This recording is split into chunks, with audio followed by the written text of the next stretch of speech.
physical space to design that is protected is very important for the design process to happen. Right. Leadership is really important, like obviously really important, but in like deciphering the information that's important to come from the sales team to the marketing team. Like, for example, I would not have like the head of my sales team come in and tell my design team exactly what they want, because it's not going to land like the way that it needs to. But if I get that information and I know what I need to know from my marketing and sales and business teams, I can give them that information in a way that can be received and implemented into future designs. Hi, and welcome to Handbag Designer 101, the podcast with your host, Emily Blumenthal, handbag industry expert and the handbag fairy godmother. Each week, we uncover the stories behind the handbags we love, from the iconic brands and top designers to the creativity, craftsmanship, and culture that define the handbag world. Whether you're a designer, collector, or simply passionate about handbags, this is your front row seat to it all.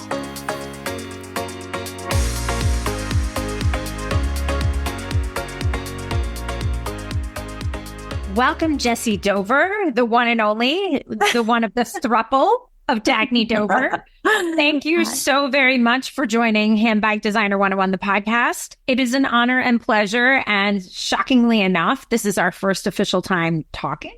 Yeah, it's very nice to meet you officially in person.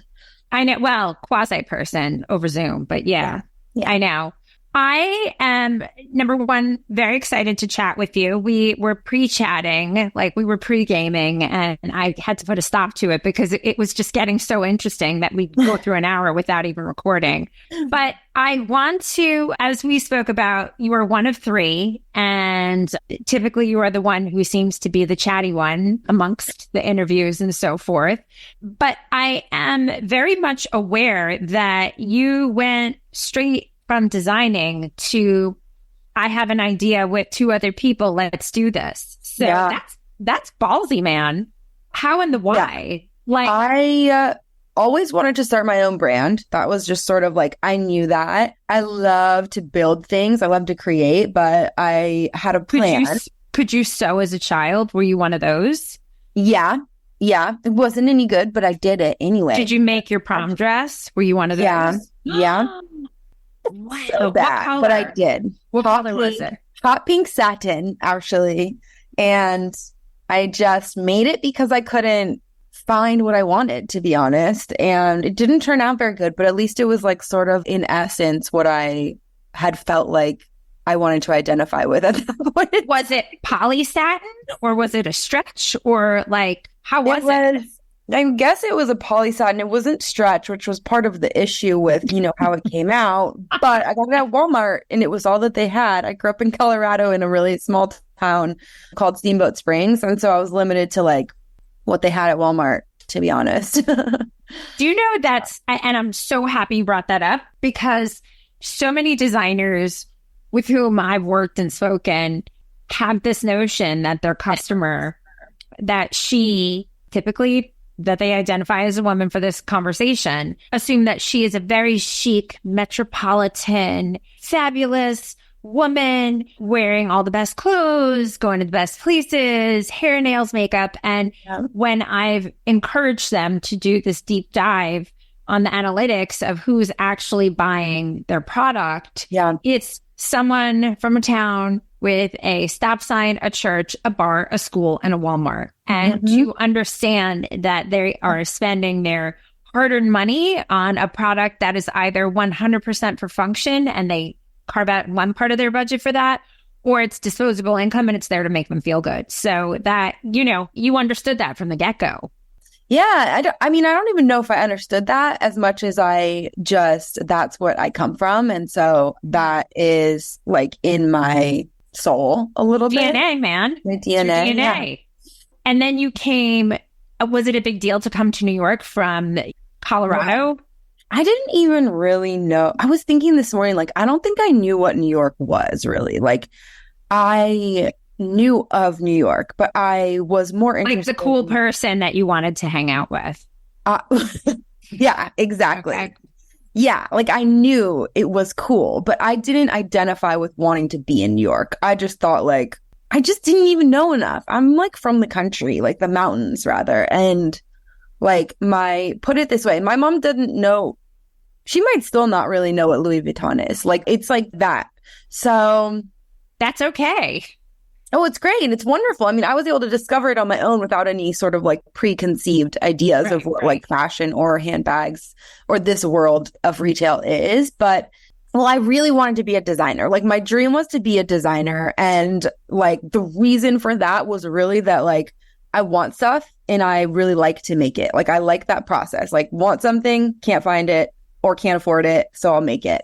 And I wanted to go to Parsons. I got a plug sort of from my aunt. She like dropped a little or planted a little seed with me when I was probably in like high school, early high school years of like, there are design schools. And you were like, what?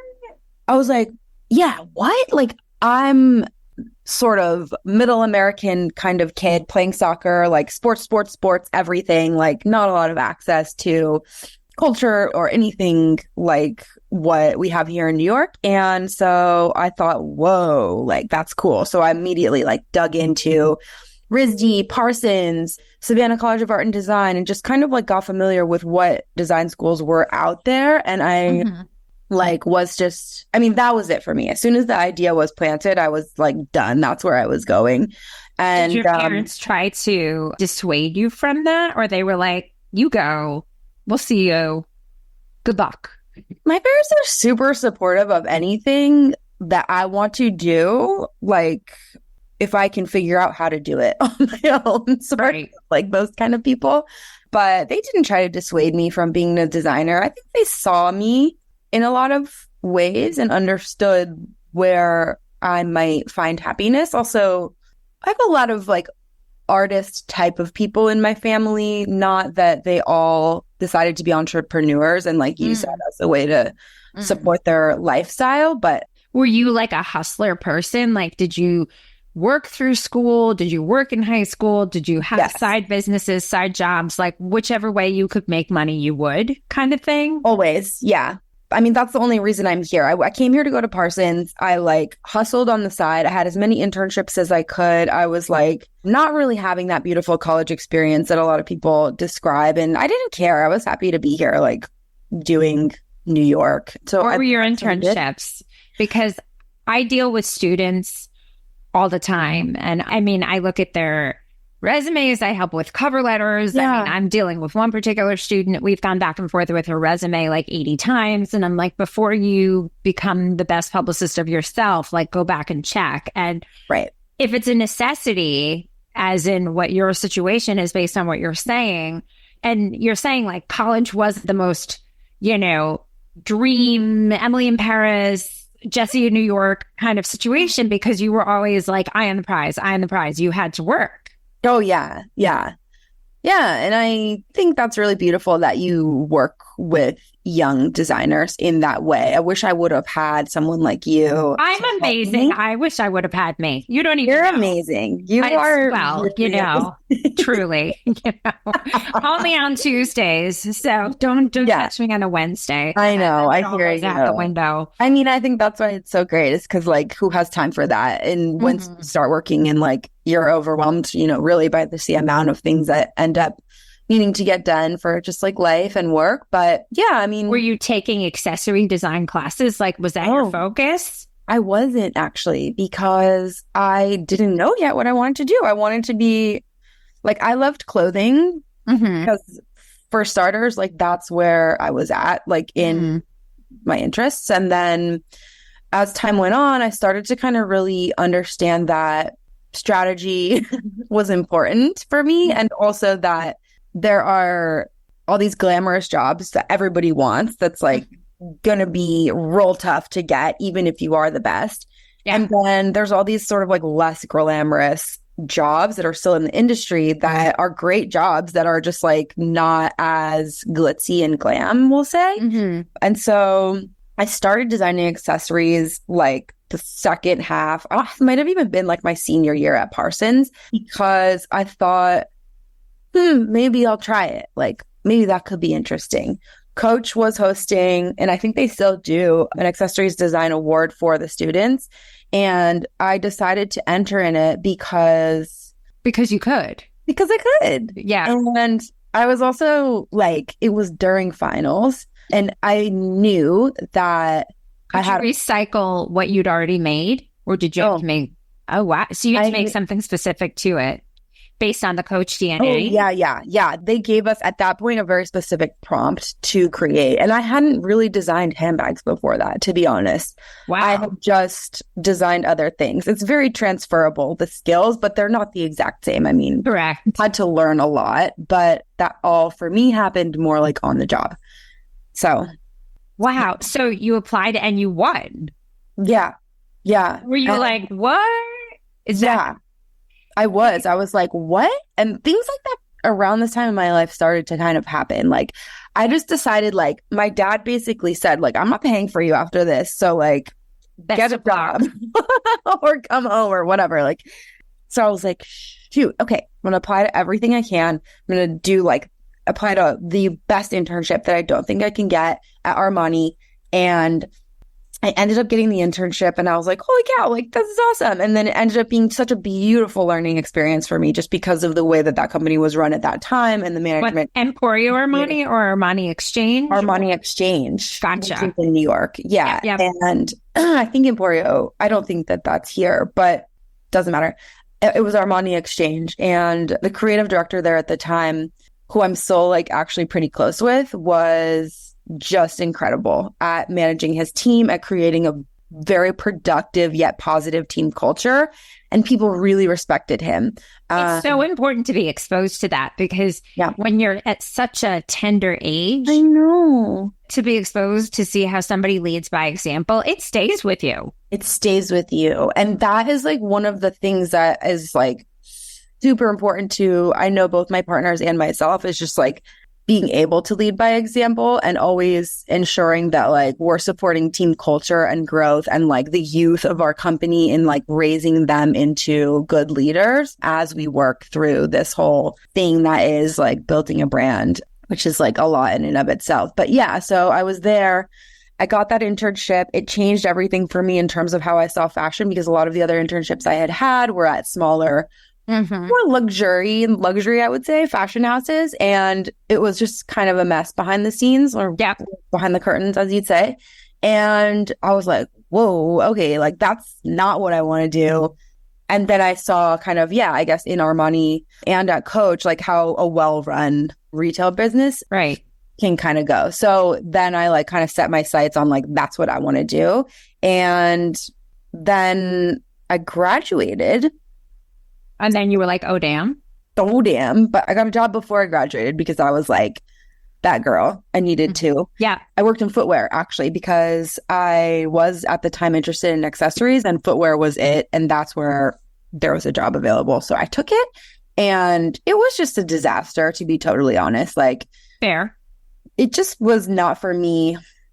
Footwear is really tricky. And I want to call out, and I'm happy you said that. And I don't want to say that it's indicative of all footwear companies, but I feel, in my personal opinion, obviously coming from the handbag lens, when you are working with something or a product that has sizing, the return rate is so high, and the marketing angle and the sales angle is so challenging that unless you're doing shoes that has a match back to another sellable product to tell a stronger brand story, it's very, very difficult, because it's more about those Monday morning numbers of sales and sell-through than, in my opinion, and this is, again, speaking from a handbag person, than the product. Exactly. So as a designer, it's, especially a young one, it's very stifling to be like, I don't think this is for me.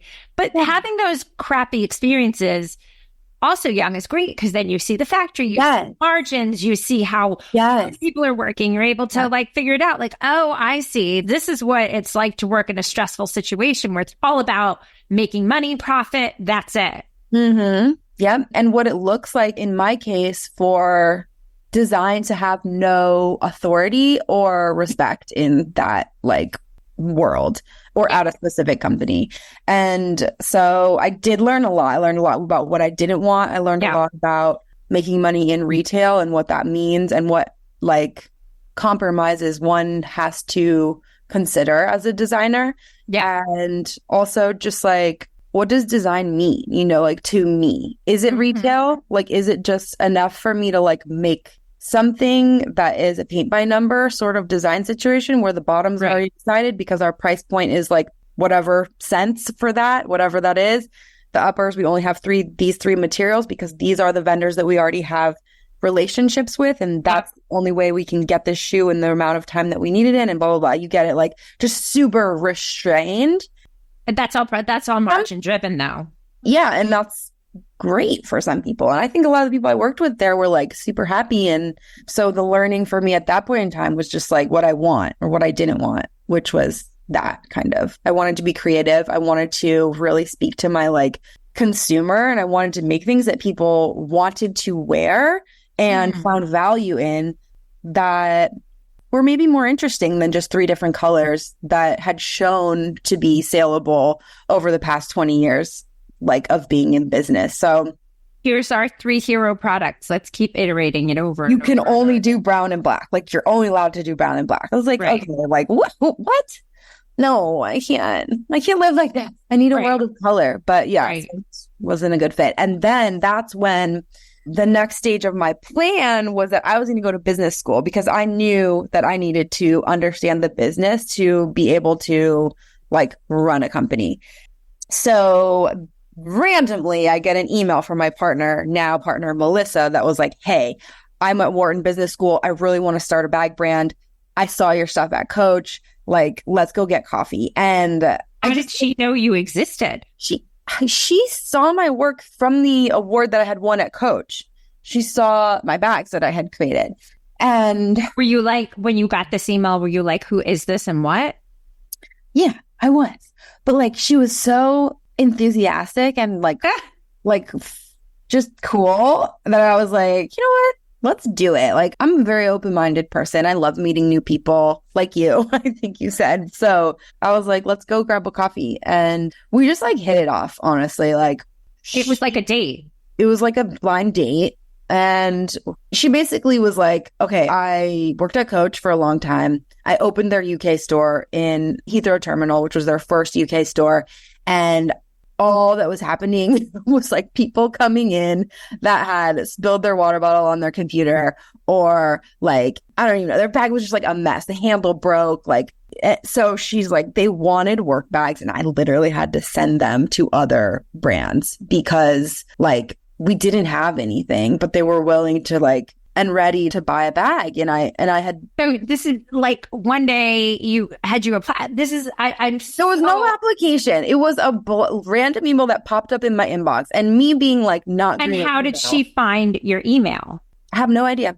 I don't know. I have to ask her. You need to ask her that, because then that's like part 2. How did you find her? Probably tracked me down on like Facebook or something like that. But she literally was like, I remember that girl. She was young enough, green enough. I'm sure she gets it. She'd probably be available and open to ideas because she's young and trained. Yeah. Let's give her a go.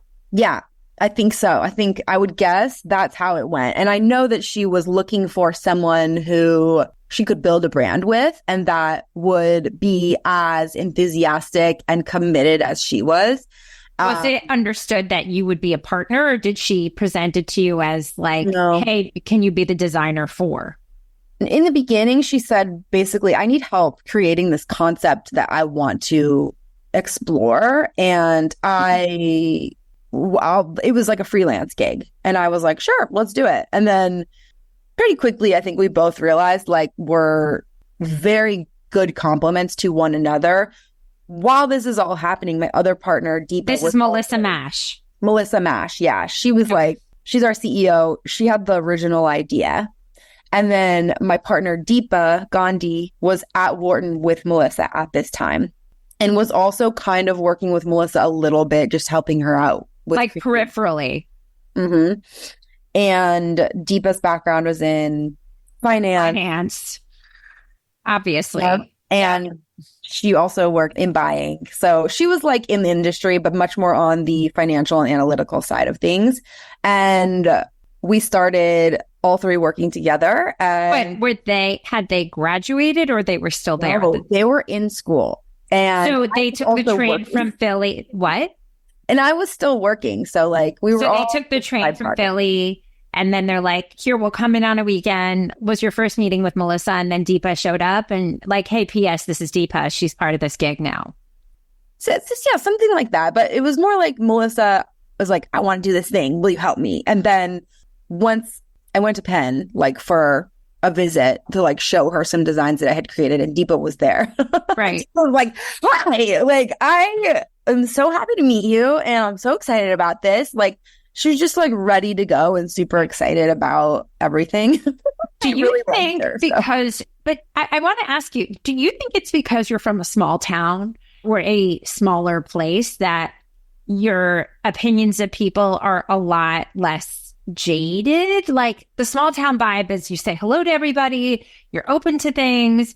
I wouldn't want to assume that you're positive by design, but to be like, yeah, sure, I'll talk to you. Yeah, sure, if I can see money. Yes, sir, I see a project. Like, do you think that had an impact? Because a lot of people off the record would probably be, to quote my son, a little sus about who's this person and now why is she here? Like, what's this about?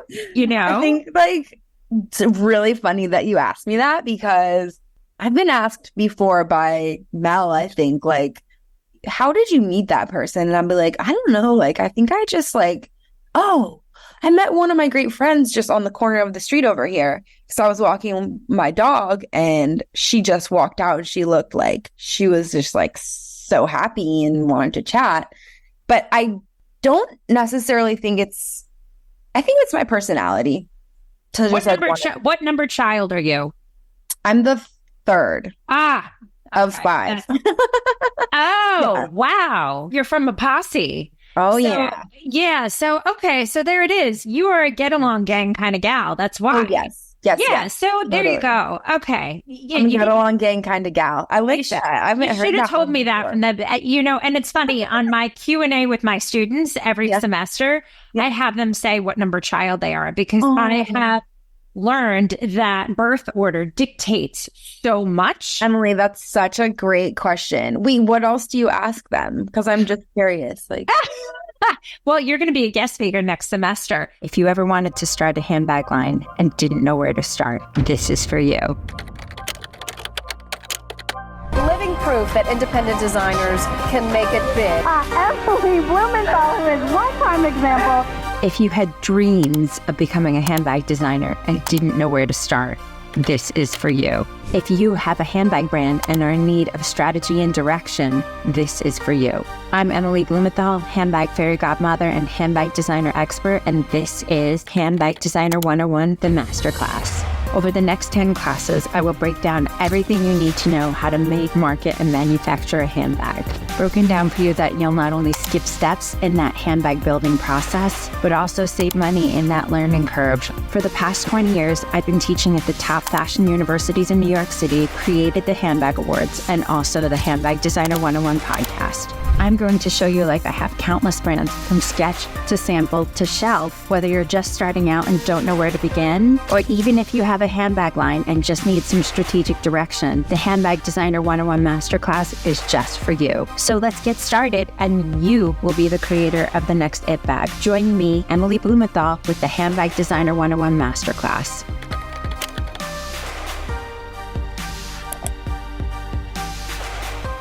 But I really think, though, who you are within birth order. Like, I have one student this semester who is taciturn to the point where I need to like yank her voice out. oh, yeah. She is one of several children, and I can get her to speak, but when it comes to presenting, she's like a cricket and, reads her notes. And I said, within the family, are you the child that the parents don't need to worry about because they always know no matter what, you'll do what you're supposed to, that you get everything done, and they know they can always rely on you and always depend on you. So you're not the wave maker. That's the kid above you or below you. Yeah. And I said, well, you're paying for this. You're here. This is the time for you to find your voice, share your voice, and be heard. So if there's ever a window, this is it. This is it. This is it, girl. Step up. Yeah. I think like that is great advice because no one's just going to like pause to listen to what you have to say, unfortunately, in the world. But also, she has a perspective and a point of view. She just has to get used to maybe like sharing it. Something that I can like totally relate to because. So I think it sounds like Deepa and Melissa, and I don't want to say this for them, but it sounds like they were the first Jessie champions to say, what do you have to say? We're here to hear it. And that's why you were like, you're my people. Yes, I have goosebumps, but yes, that's it. Like they see something in me and saw something in me at that point before I saw it. So you weren't even hesitant about joining, like starting a company with them. You were like, yeah, I'm in it. I'm here for it. Well, I thought at that time, like, I have nothing to lose. Like, I haven't really made a lot of headway in my career. Like, I didn't have a career yet. So I felt like, I saw it as an opportunity, really. But the interesting thing is, though, you weren't even the customer. You weren't the demographic of the product that you were designing. No. That was it. Well, I was in that I was going to work every day and I needed a bag that was organized. And I resonated with it because I needed somewhere to put my things. Like we had real portfolios at that point. Oh my God, the big things. Yeah. The big things. I was like always carrying that plus like swatch book, like just all my files, all my swatches, just like, you know, a water bottle, the normal things, your keys, your wallet. And I was like a disheveled mess because you're so clean looking though. You've like dewy skin. How could that be? I didn't see that as part of your DNA. You look very organized. Well, I spend my life trying to keep it all in order, I guess. But yeah, like I was actually making my own bags. They were like not very cute, but like they worked because there was nobody making bags big enough for like a portfolio, like whatever. So I resonated with the concept and I was like, yes, totally. Like no one's making bags for us. Like let's figure out how to do this. And that was more, I guess, our first collection was for working urban women in particular. And then a big learning for me was like, how do I apply this to my life? And like, how do I really like share my perspective here while also still kind of creating value through the products that I'm making? And that's when I decided to drop a neoprene collection, which was really more of like an athleisure focus. Like that was your idea. That was really my baby because it was like, that's me. I'm very casual, but I still want to look very polished and clean and like nice. But I want to be organized also and be able to like go from the gym to the office to walking my dog or the coffee shop or whatever it be, like looking good. But I don't need to be like looking super polished and professional all the time. Are you guys a company at this point? Were you guys like, that's it? Yeah. We're incorporated. I'm keeping my day job. You guys will finish school. We'll keep doing this while like... And PS to that, like you're the only one who has the official name in the name. Yeah. So as part of this throuple. So I'd like to, you know, because I'm not losing that name because I've just, you know, recently. I love that name for us. We are a couple. I mean, it's accurate. We call each other, we're like married. We're definitely married in many ways. So it makes sense. But yeah. So were you still day jobbing and you're like, okay, here's the first bag, but I really think neoprene, like, let's do the wetsuit material. And how did all this come to pass? Like, were you waking up day jobbing and then meeting them at nights and weekends? And then, I'm assuming that's how it worked. That's how it worked. Deepa was like, okay, we need to incorporate. We need to open up a bank account.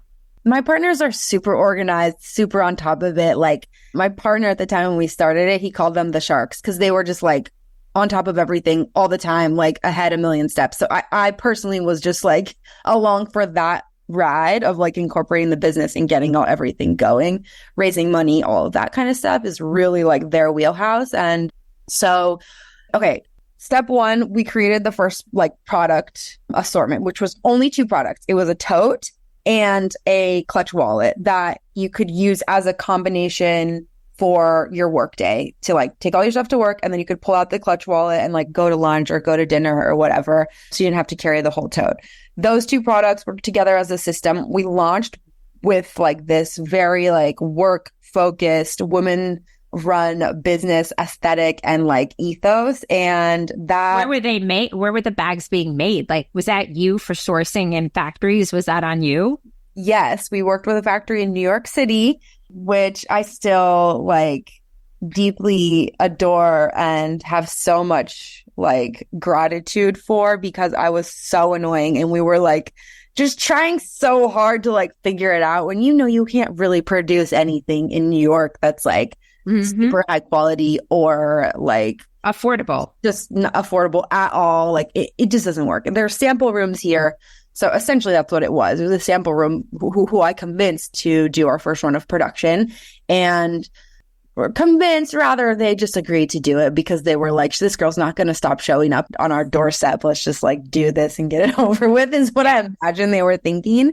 But yeah, so like we put our website up, which we also designed. I think I also designed that. I don't even remember at this point. And we hosted a pre-sale. So we sold based on like our samples. And then we went to the factory, placed the order, waited for the samples to be finished, or sorry, the production line to be finished. And then we shipped to customers based on that.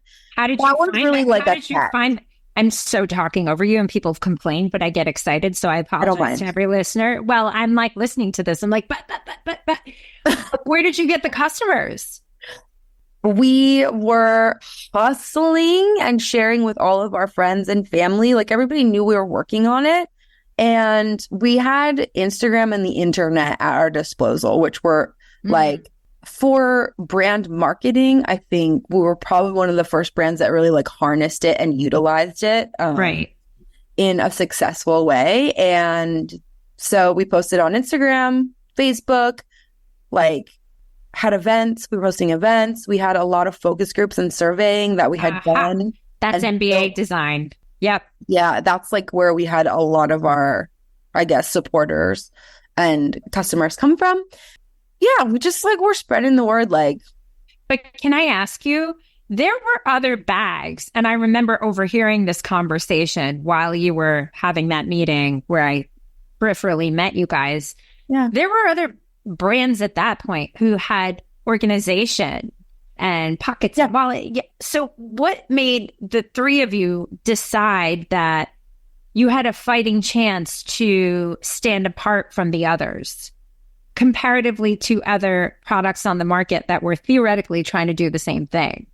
Because yeah. Sorry, I didn't mean, I just cut you off. No. I mean, the takeaways, because I started my handbag line while I was getting my MBA, and it was a beautiful spot to do research and have students do my heavy lifting. And that's where you learn about the SWOT, the comparative analysis, the competitive analysis, the deep dive on the customer, and, the psychographics, and, what does he eat, they eat, and what do they drive, and what watch it, all that nonsense. Most designers don't do that. That's what an MBA does. So how are you guys approaching this, saying, okay, there might be other bags that have compartments and organization, but this is why ours are better, especially you as the designer? I guess our mission to begin with was to provide like organized bags to professional women at a price point that was attainable and that were high quality products. So you could like wipe them. They were durable enough to like throw around, and you didn't have to treat them like a designer handbag that's made of leather and that's like really soft and like delicate. At that time, there were probably two brands that I could think of that were hanging their coat on organization and functionality, both of which were not cool. And we were like, millennial women at that point in our early 20s, like we're not going to be caught down. That's not for us. Yes. When we got to like the decision of what we were going to wear, I was like, I'll either wear something like cute that doesn't work for me at all. Or for me, I was like, I'll make my own. But for them, they were like, like, what are we going to do? And they just wore these like handbags and shoved their computers inside of them, like kind of half hanging out. So I think that through all of honestly, Emily, I just thought it was like, I would buy it. Like it's not even that. That's all you need. I was just like, I'm going to make something that I would buy and that I think my friends would wear.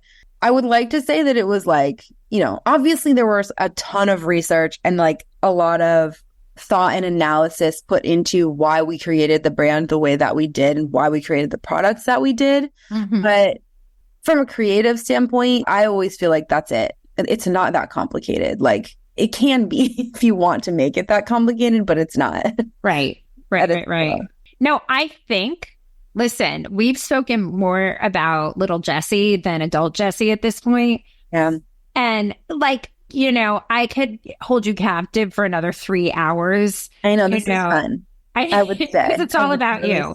This is like a nice therapy session. I call this handbag therapy because, as somebody said, like I always tell people, as I told you, you're going to end up telling me something that you haven't shared because everybody else's interviews are, you know, editorial right now is so click driven that it's all about what are those within a chasm, you know, what is the pain points, the challenges, the agony, the solution, the monetization, like those are the MBA buzzwords, blah, blah, blah.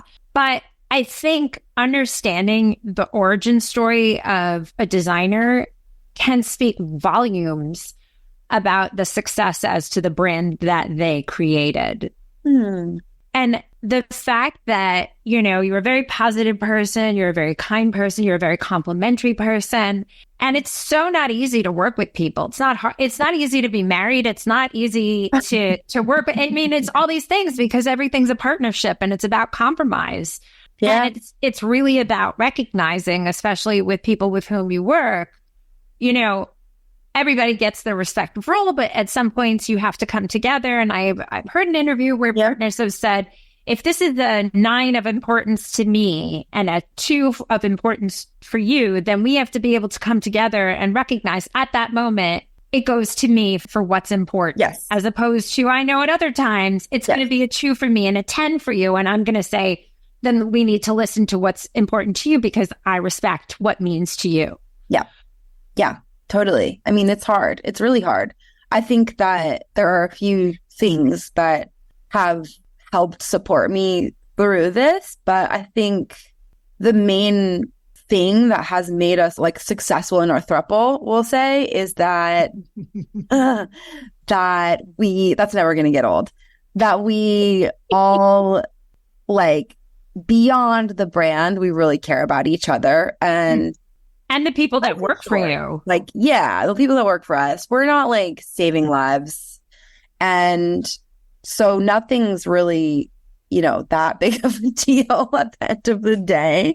So like being able to like cry to each other and, you know, like vent, like this is a 10 for me and this is why, like, and I just need you to hear me on this, and then being like, okay, cool, let's do it. Like that is, I guess, like the holding space for each other and culturally of Dagne Dover, I've never heard anything negative. Wow. Yeah. I mean, my ears to the ground because I hear about all this stuff. And, you know, it's really unfortunate that the perception of female-run companies, rah, females, women in business, girl boss, which we all know RIP has had its day. But, yeah, you know, there have been enough horror stories of female-run, specifically handbag brands and how they've been run, because growth is challenging to scale a brand, to go from one bag to getting a showroom, to getting an office, to getting employees, to getting healthcare, to then firing people and then realizing all of that. It's like, that's big kid stuff. And kid stuff, yeah. You know, and to recognize the trajectory of your brand, to say, are we a boutique brand? Are we a retail brand? Are we a D2C brand? Right. How can we segment how we want our retail strategy to go? Because especially after the pandemic, as I'm sure everything had to get flipped on its head, because who needed a work bag? Nobody needed a bag to begin with, but who needed a work bag? So, you know, I mean, that's the time when anything handbag related was taking a dip. So how can you pivot and turn it into travel, turn it into adventure, turn it into lifestyle? And, you know, all of that's really challenging. So to be able to still work together and respect the people who are working with you and for you, it's not easy. It really isn't. It's not, no. But I think, I don't know what it's, I've never worked at another company really, to be totally honest with you. So I think it's really hard. And I don't even know, I guess something that's important to me, because I would categorize myself as a hypersensitive person. And I'm not you're in the climate where you can be, so lucky you. So. lucky me, but it's hard. Like, it's Yeah. really hard. And I've gone through some mental health struggles, and like, I think that I just can't operate in a situation that's not healthy. Like some people, I even have friends like this who are like working at hedge funds, and they're in there, they're like fighting with people all day. Yeah. They're like getting just like, they're just part of these like super toxic cultures that they can come home from and then just like let it all go. I can't do that. Like I just physically can't. I get sick, I cry all day. Like it's just a sad kind of thing. Like I can't just like don't have that, whatever that is. So it was sort of like not an option for me to try and create an environment that like I could thrive in. And I think by default, like we ended up creating something that, a really healthy workplace, honestly, that is focused a lot on like the products that we create, but also, and then the brand that we're kind of like, I guess projecting, but then also like our own, mental health and like, protection. Like it's a very protected environment, right? In my opinion. Like the design room is separate from the marketing room, is separate from, like other rooms. And that is like not to create separation, but to like hold like these really delicate, I guess you could say, like, how do I say this? They're like to hold this energetic, creative space for it's a balance. It's a balance of power. So, and it's also a balance of power. Exactly. Yes. Do you allow your marketing team to impact design? Because, we had an incredible woman and on one of the earlier episodes, Jamie Levy, who worked at 𝐉𝐸₻ for years. And, the pushback of having the marketing and salespeople with the design people. And, it's like at the end of the day, the product has to be designed to sell. It does. And I think physical space to design that is protected is very important for the design process to happen. Right. Leadership is really important, like obviously really important, but in like deciphering the information that's important to come from the sales team to the marketing team. Like, for example, I would not have like the head of my sales team come in and tell my design team exactly what they want, because it's not going to land like the way that it needs to.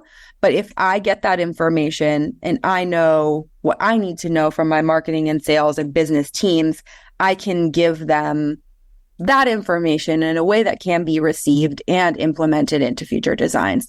So I think it's like nuanced. That's excellent. I must say, and I don't want to say it because it's female run and it's sensitive. I know. But it definitely doesn't hurt to recognize that information. It does. Well, that's the thing too, is like, it doesn't hurt to be overly sensitive or overly communicative or overly careful. You might as well do that. You might as well do it.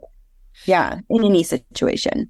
Can I ask you one final question? Just how, companies, they've hired me to analyze not so much the health of the company for acquisition, but just to evaluate the brand, the line, like investment firms, to see if it's worthy of covering blah, blah, blah.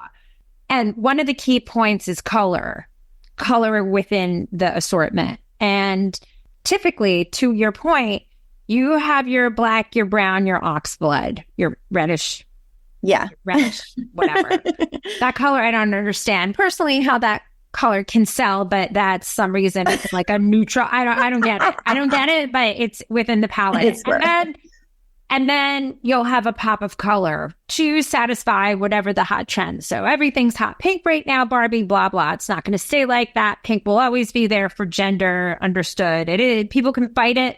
It is what it is. Is what it is. Yeah. It is what it is. Yeah. That said, for work bags, your palette is surprisingly pastel-y. Turn that into an adverb.